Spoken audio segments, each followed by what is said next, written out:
자, 오늘은 50차시 우리 교과서 176에서 179쪽에 해당하는 내용 소단원이 바뀌었습니다. 물질의 이중성에 대해서 살펴보겠습니다. 네. 깜짝이야. 자, 학습 목표는 물질의 이중성을 알고 전자현미경의 원리를 설명할 수 있다인데요. 오늘은 이제 물질의 이중성에 대해서 얘기를 할 거고요. 다음 시간에 이제 전자현미경에 대해서 얘기하면 물리학원 진도가 끝나겠습니다. 이때 물질의 이중성이라고 나와 있지만 대부분 우리가 살펴볼 부분은 또 물질이 이제 전자인 경우가 대부분이고요. 후자인 경우는 잘 안 볼 것이다. 미안합니다. 그래서 전자의 파동성에 대해서 주로 이제 보겠다라는 겁니다. 왜냐하면 전자가 입자성을 띈다는 것은 너무 당연하기 때문에 굳이 얘기를 안 할 거고요. 이중성이라고 하면 입자성과 파동성을 얘기하는데 전자가 입자인 것은 뭐 얘기를 하나마나이니까 전자의 파동성에 대해서 주로 얘기를 할 겁니다. 요 물질의 이중성과 관련된 사람은 이제 요 드브로이죠. 드브로이. 이 공작이 뭔지 알아요, 여러분? 영조. 예, 공작이 무협지에 보니까 이게 판타지 소설인 거 보면 이제 남작, 백작, 공작이 나오는데 공작이 제일 높은 거더라고. 예. 요게 이제 약간 중국으로 치면은 이제 중앙에 황제가 있고 각 지방에 왕이 있잖아요. 이게 공작이 이제 그 지방에 있는 왕 정도 되는 것 같아요. 그래서 굉장히 높은 금수저를 떠나 거의 한 다이아몬드 수저 같은 분이 요 드브로입니다. 딱 봐도 귀티나 보이죠? 아니 옷 같은 게 보면 이렇게 딱 맞춤 양복 같지 않니? 약간 좀 고급져 보이지 않습니까? 이 사람 진짜 심심해서 물리학을 한 사람이에요. 그래가지고 노벨 물리학상까지 받았던 이 사람입니다. 이 사람이 생각했던 게 이거죠. 만약에 빛 파동이, 그러니까 빛 파동이라고 한 것은 그때 이미 빛은 이중슬릿 실험, 간섭 실험하고 그다음에 엑셀의 전자기학 이론에서 전자기파를 예언했고, 그다음 헤르츠가 실험으로 증명했고, 그래서 거의 얘기가 끝났었거든요. 근데 파동으로 생각했던 그 빛이 입자처럼 행동할 수 있다면, 이건 뭐냐면 이제 아인슈타인의 광전 효과 얘기입니다. 그래서 이제 광전 효과에 이르러서 다시 빛의 입자성을 끌어왔잖아요. 그래서 빛이라는 게 결국에 파동이기도 하면서 입자이기도 하다라는 결론이 난 상황이었거든요. 그렇다면 우리가 당연히 입자라고 생각했던 전자와 같은 입자도 파동처럼 행동할 수 있지 않을까라는 생각으로 아이디어로 낸 게 요 드브로이의 물질파 이론입니다. 그래서 그 이론에 대해서 한번 살펴보도록 할게요. 자, 파동인 빛이 입자성을 띈다라는 것은 뭐냐면 입자라고 하면은 반드시 정의될 수 있는 물리량이 있습니다. 뭐냐면 운동량이 정의 내려집니다. 그러니까 입자라면 운동량이 있어야 돼요. 운동량이 있으면 입자라고 볼 수 있는 거고요. 그래서 빛을 우리가 입자로 보고 광자라고 얘기했었잖아요. 근데 광자는 좀 특이한 입자예요. 질량이 없습니다. 질량은 없는데 운동량은 또 있어요. 운동량이 정의 내려지고요. 그래서 그 빛의 광자라고 봤을 때 그 운동량이 여러분이 배우지 않았지만 은근슬쩍 다시 지금 여기 끼워 넣는 겁니다. 배우지 않았지만 그 운동량을 파장분의 플랑크 상수로 나타낼 수 있어요. 요거는 이제 그 광전 효과에도 나오고요. 그다음에 특수상대성 이론에도 요 얘기가 나옵니다. 그래서 빛을 입자로 봤을 때 그 입자의 운동량은 파장분의 플랑크 상수라고 볼 수 있거든요. 근데 이제 드브로이는 요 운동량과 파장을 위치를 바꿔버린 거예요. 그럼 전자같이 운동량을 가진 입자도 파장이 있지 않을까.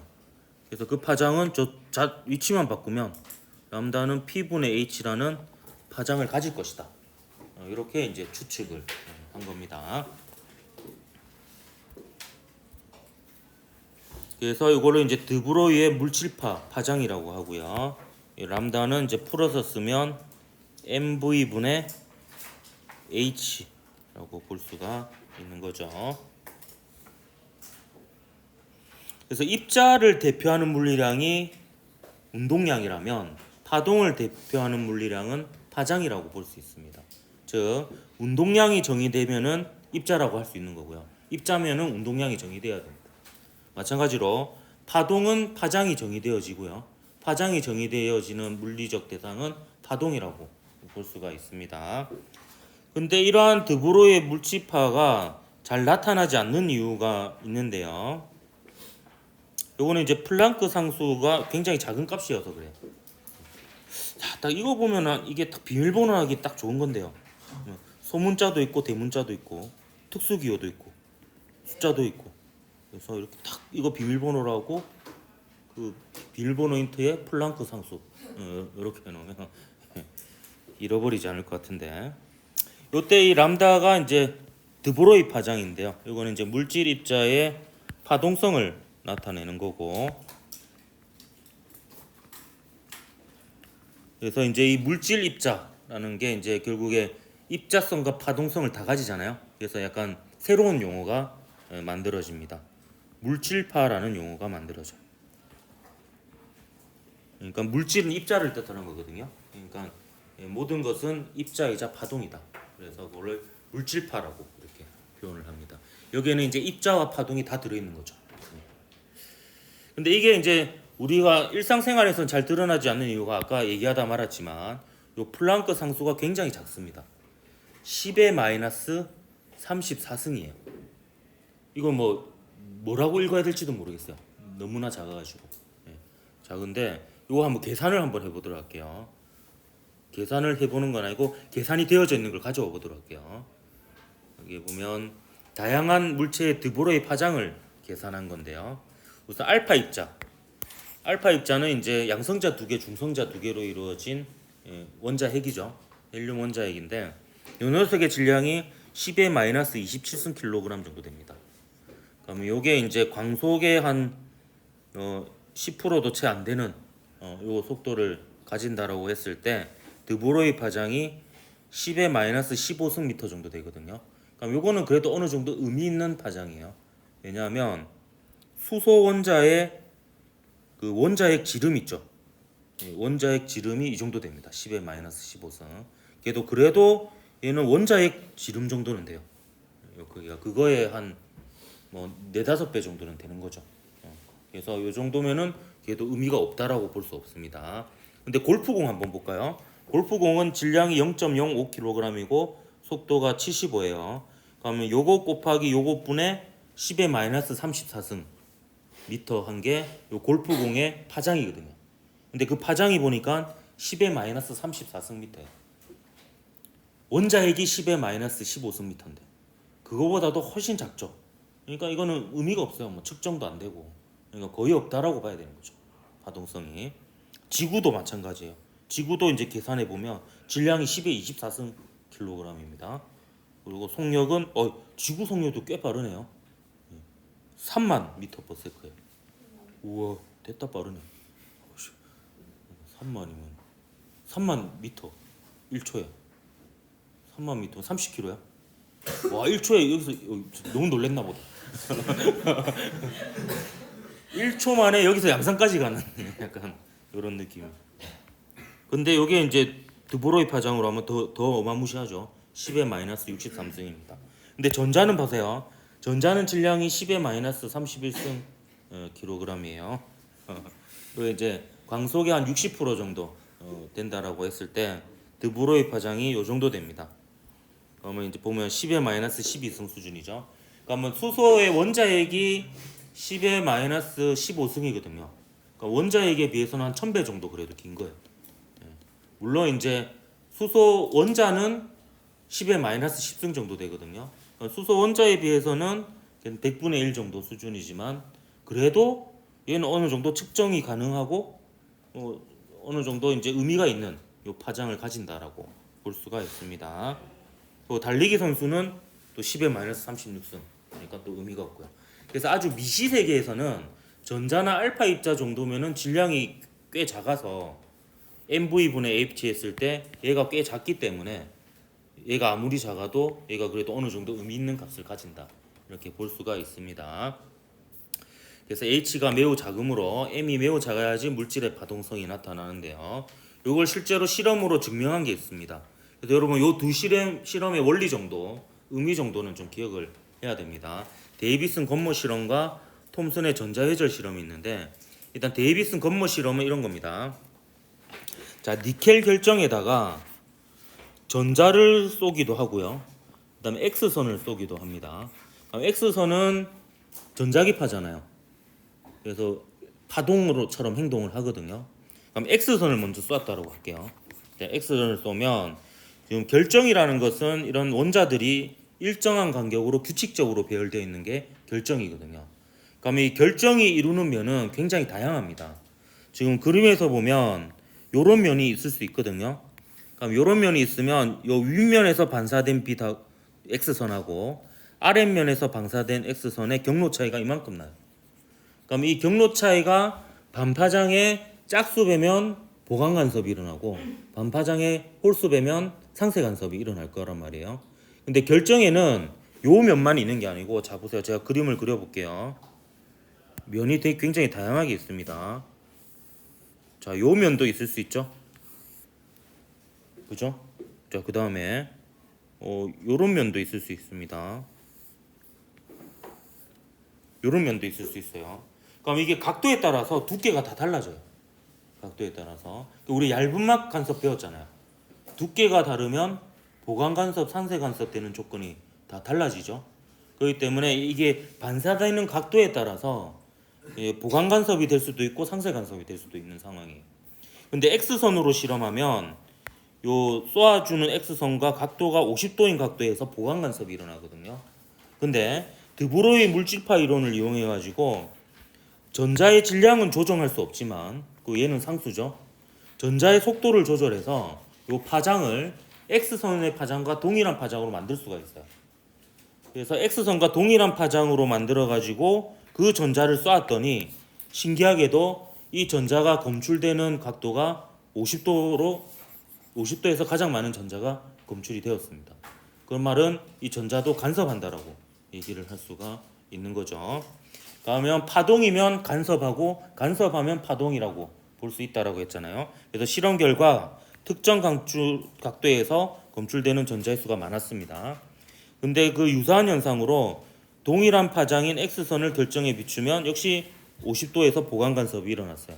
그 말은 이제 전자도 간섭 현상이 일어난다는 겁니다.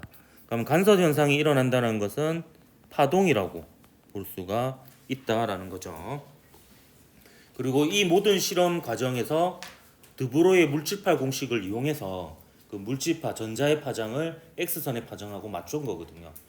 그래서 동일한 결과를 얻었기 때문에 드브로이의 공식이 맞다라는 것을 증명했고, 전자가 간섭함으로 입자라고 생각했던 전자도 파동이라고 볼 수 있다라는 결론을 얻게 된 것입니다. 자, 그리고 이제 비슷한 시기에 J.P. 톰슨은 J.J. 톰슨의 아들입니다. J.J. 톰슨이 전자를 발견했고요. 그 아들인 J.P. 톰슨이 이 전자의 파동성을 증명하는 실험을 했습니다. 자, 이것도 좀 비슷한 실험인데요. 얘나 똑같아요. X선하고 똑같은 파장의 전자를 얇은 금속박에다가 쏩니다. 그럼 이 금속박은 이제 원자로 이루어져 있고 원자들 틈이 이제 그 구멍이 되는 이런 셈이 되거든요. 그러면 파동은 틈을 지나면 애돌아가는 회절이 생기게 됩니다. 그러면서 회절 무늬가 만들어지게 되거든요.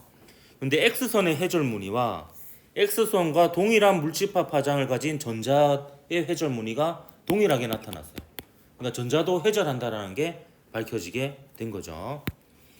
그래서 회절도 파동의 성질 중 하나입니다. 그러니까 회절이나 간섭을 하면 파동이라 볼 수 있고, 파동이면 회절이나 간섭을 해야 됩니다. 그래서 전자가 파동이라는 것을 다시 재확인하게 되었고요. 그리고 속력이 증가하면 증가할수록 파장이 어떻게 되냐면, 파장이 mv분의 h니까 속력이 증가할수록 파장이 감소합니다. 그럼 파장이 감소하면 간섭 무늬나 해절 무늬의 간격이 좁아집니다. 파장이 길어질수록 간섭과 해절이 잘 되거든요. 간섭과 해절이 잘 된다라는 것은 간섭 무늬의 간격이 넓어진다는 뜻이에요. 근데 이제 속도를 조절하면서 해봤더니 전자의 속도가 빠를수록 간섭 그 해절 무늬의 간격이 좁아졌다라는 겁니다. 그 말은 이제 요 드브로의 물집화 공식이 잘 맞다라는 것을 얘기하는 거죠. 그래서 요 J.J. 톤슨의 아들인 J.P. 톤슨과 데이비슨 건머라는 물리학자들이 요 전자의 파동성을 입증한 공로로 공동으로 노벨 물리학상을 받게 됩니다. 이 중에서 데이비슨 건머는 미국인 최초로 노벨 물리학상을 받은 인물들이기도 합니다. 이 사람이 조지프 존 톰슨, J.J. 톰슨이고요. 이게 그의 아들 J.P. 톰슨입니다. 이제 전자를 발견하신 분이고 이 전자의 파동성을 또 발견한 부자지간에 이제 전자로 노벨 물리학상을 받았던 이런 부자지간입니다. 자, 이제 정리 좀 하도록 할게요. 자, 빛과 물질의 이중성인데요.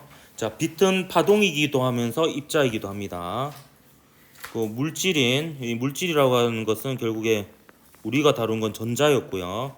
전자도 당연히 파동성을 띠기도 하고 입자성을 띠기도 합니다. 자, 여러분 참고로 파동성을 띈다라는 것은요. 파동을 대표하는 물리량은 파장입니다. 입자를 대표하는 물리량은 운동량이고요. 근데 빛이 파동성을 띈다라는 것은 두 가지 현상을 예로 들 수 있습니다. 빛은 간섭하고요. 그래서 파동이라고 할 수 있고요. 또 빛은 회절도 합니다. 그래서 파동이라고 할 수 있습니다. 다시 한번 얘기하지만 파동이면 간섭, 회절 현상이 일어나고요. 간섭, 회절 현상이 일어나면 파동이라고 볼 수 있습니다. 근데 빛이 간섭도 하고 회절도 하기 때문에 파동이라고 볼 수 있는 거예요. 근데 빛은 또 입자라고 볼 수도 있죠. 그게 이제 언제 나왔었냐면 광전 효과를 해석함으로써 광전 효자란다. 광전 효과. 광전 효과에서 빛을 입자로 봤죠.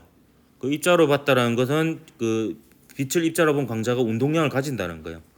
운동량이 이제 빛의 파장분의 플랑크 상수라는 이제 운동량을 가지는 입자로 볼 수 있고, 광전 효과는 바로 이름에서 그대로 나와 있죠. 광자와 전자의 1대1 충돌로 해석을 할 수가 있습니다.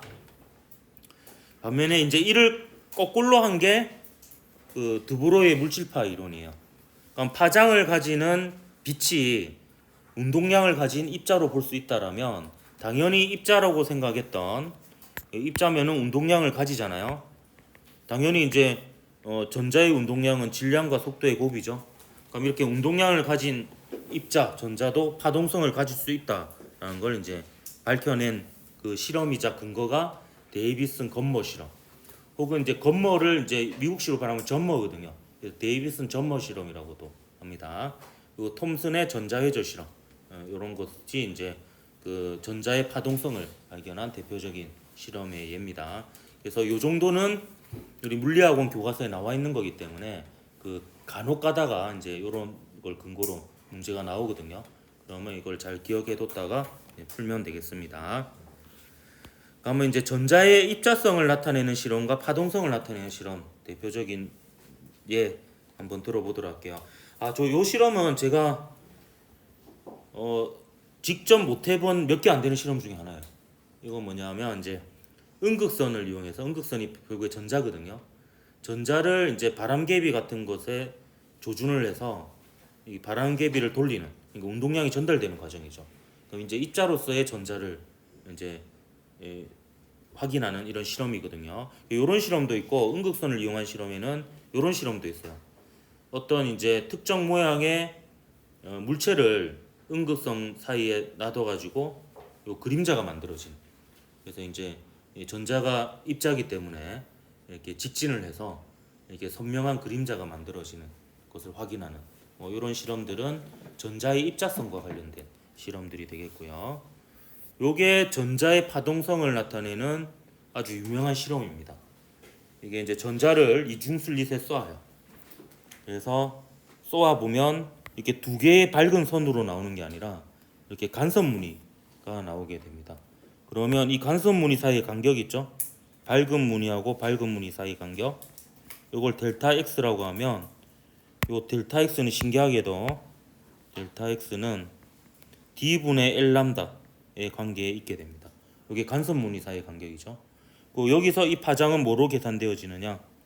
람다는 mv분의 h 이걸로 이제 계산되어지는 거죠.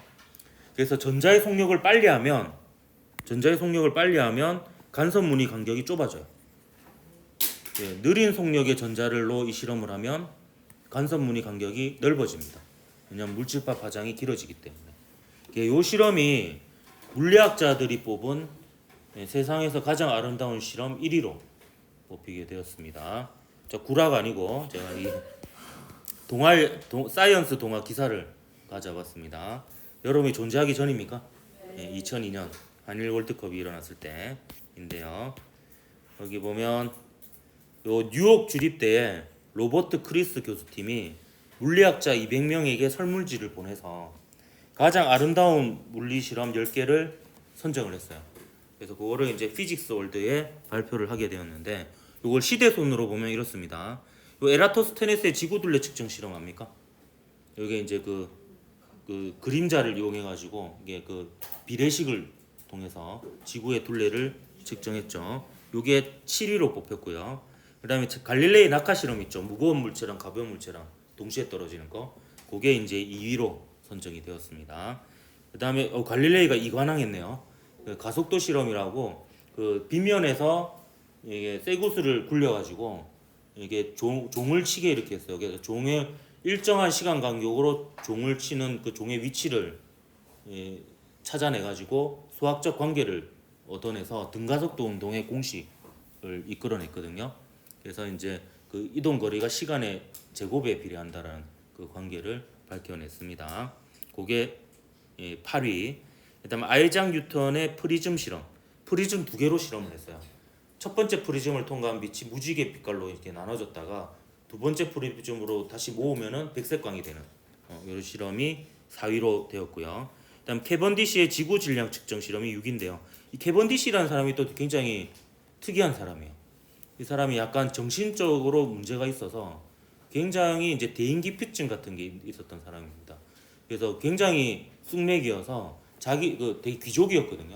근데 자기 집 하녀하고도 눈 마주치고 말을 못할 정도로 이런 인물이었는데 그래서 거의 평생을 집에서 자기 방에 혼자 틀어박혀서 지냈거든요. 그래서 이 가족들도 이 사람이 뭐 하는지 몰랐는데 나중에 죽고 보니까 엄청난 연구를 이제 물리학 관련된 연구를 많이 해서 이 사람이 워낙 많은 자료를 남겨서 캐번디시가 남긴 연구 자료를 연구하는 학자가 있을 정도로 많은 자료를 남겼고 이 사람이 했던 유명한 실험 중에 하나가 비틀림 저울을 이용해 가지고 그 질량을 가진 물체 사이의 인력을 확인합니다. 그래서 중력 상수를 측정한 이런 실험이 있습니다. 요게 6위로 되어 있고요. 그다음에 영의 빛 간섭 실험, 그러니까 빛의 이중 슬릭 간섭 실험이 5위로 뽑혔습니다. 푸코의 진짜 이렇게 매달아서 하면 막 이상한 모양 만들어진 거 있잖아요. 요게 10위. 그다음에 그 밀리컨의 기름방울 실험, 이게 전자의 그 전하량을 측정했다 혹은 질량을 측정했다 볼 수 있거든요. 요게 이제 3위. 러더퍼드의 원자핵 발견이 9위. 그리고 영의 전자 간섭 실험, 그러니까 이중 슬릿 실험인데 전자로 했던 요 실험이 이제 물리학자들이 뽑은 가장 아름다운 물리학 실험 1위로 뽑히게 되었습니다. 요게 이제 양자역학적으로도 의미를 가지고 굉장히 많은 의미를 가지거든요. 그래서 이게 이제 요 로버트 크리스 교수님이 큰 그림을 그린 것 같아요. 요걸로 책을 만들었습니다. 여기 로버트 크리스 이렇게 되어 있죠. 그래서 이제 세상에서 가장 아름다운 실험 10가지 해서 책이 있는데 제가 알기로 인기가 없어서 절판된 걸로 알고 있습니다. 근데 우리 아마 학교 도서관에는 있는 걸로 알고 있고요. 저도 절판되기 전에 구입을 해놨습니다. 저기는 코를 골고 있네요. 야,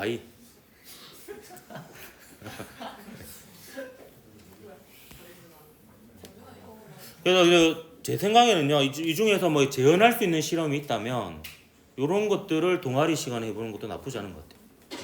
그래서 물리학자들이 아름답다고 했던 실험을 재현해 보는 거죠. 이런 것도 나쁘지 않은 것 같습니다.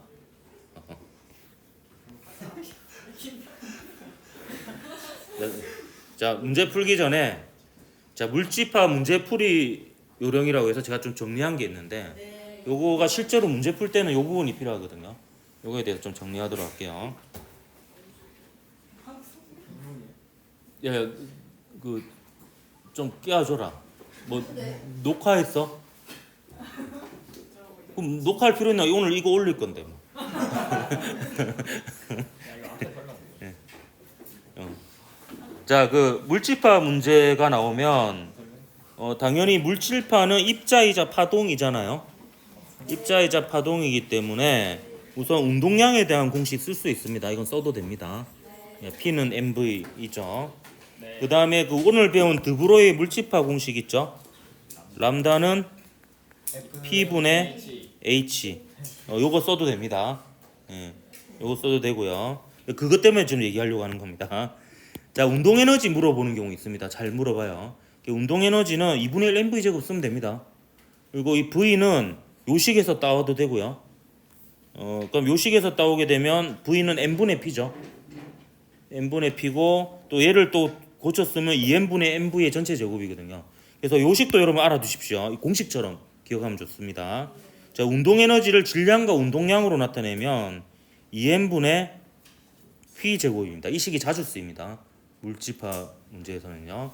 그러면 P 대신에 드브로이 물집합 공식을 또 집어넣으면 얘는 2n분의 1의 람다분의 H의 제곱 이렇게 쓸 수 있습니다.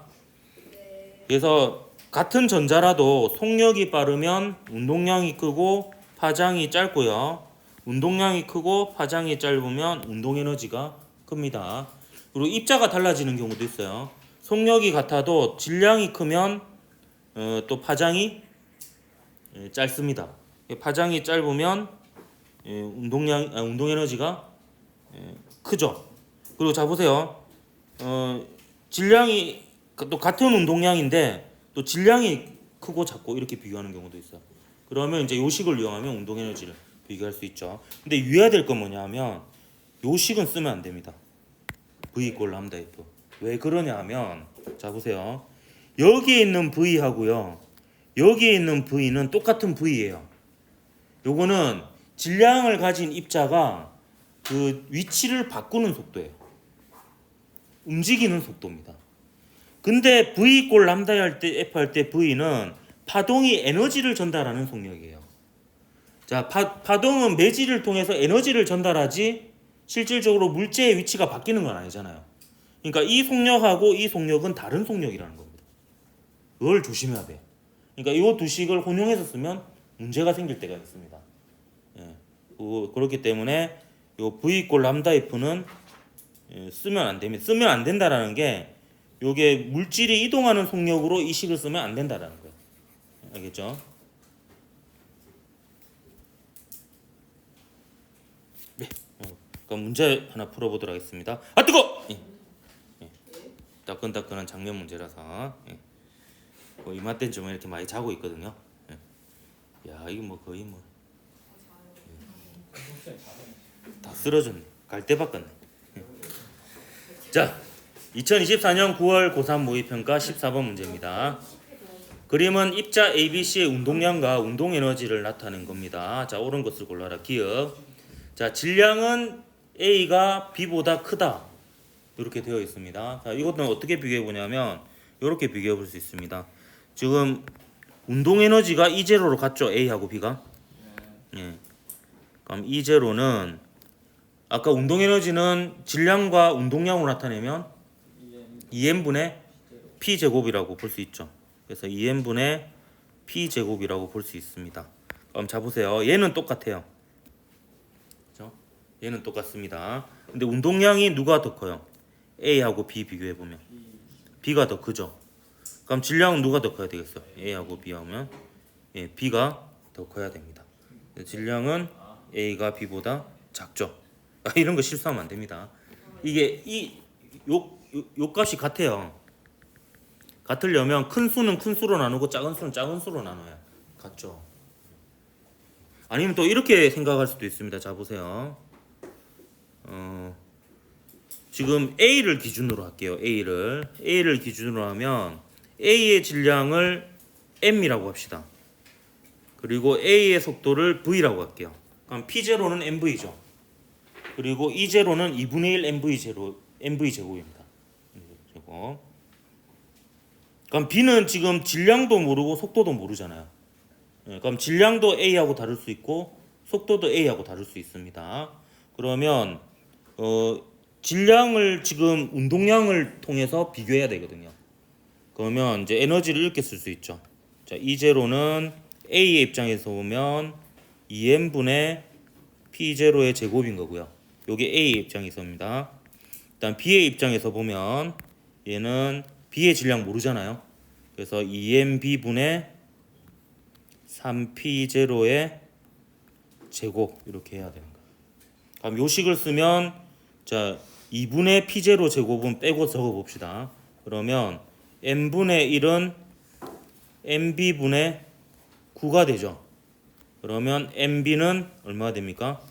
9m이 되는 거예요. 그래서 B의 질량은 9m이 됩니다. 그럼 B의 속도도 계산할 수 있어요. P0가 mv잖아요. 그럼 3P0는 3mv가 돼야 되죠. 그럼 이 속도는 얼마가 됩니까? 3분의 1v가 되는 겁니다.